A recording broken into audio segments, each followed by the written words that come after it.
Governor Reagan's race for president with Jimmy Carter. First of all, how was it decided as to whether the governor should debate President Carter?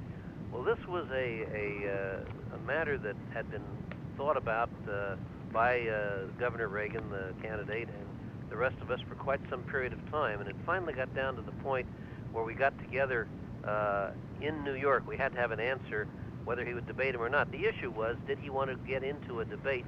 Because Carter was known as a master of detail, and there were a lot of people who had questions about whether Ronald Reagan had the background, even though he'd been governor of the largest state in the Union, whether he had the background and experience sufficient, particularly in foreign policy, to deal with the responsibilities of president.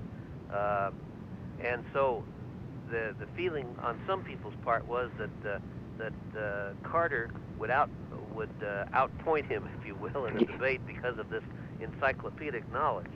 The president, others of us felt that we had seen him in action in California, and we knew that he had a lot of information that he had developed through his extensive reading and his preparation for speeches and that sort of thing, and that we felt that he could hold his own, and that he had an ability to communicate and make people understand his program and his points that would surpass that of President Carter. Finally, we got down to the point where a decision had to be made, and he made it. And he made it on the basis that he could not ask the American people to vote for him unless he demonstrated that he could meet with his opponent and, in effect, slug it out word by word in front of the American people.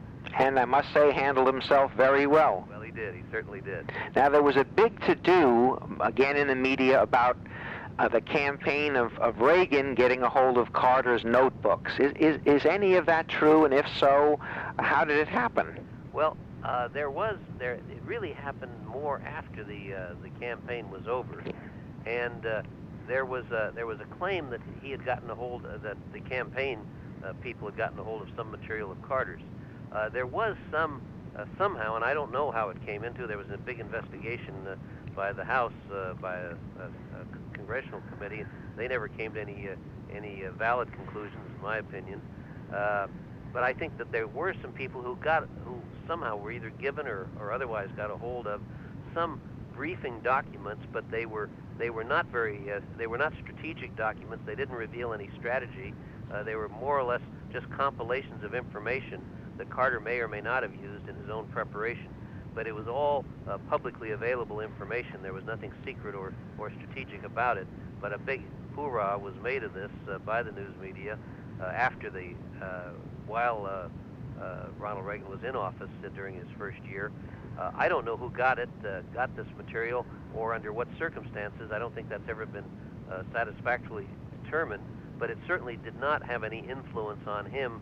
It was not. I don't even think he used any of this material. He obviously never saw these things himself. They might have been used by people, or at least looked at by people who were helping prepare for the debates, but he never saw them. And so far as I know, they were not really of any help to him at all, because, as I say, it was all public source material.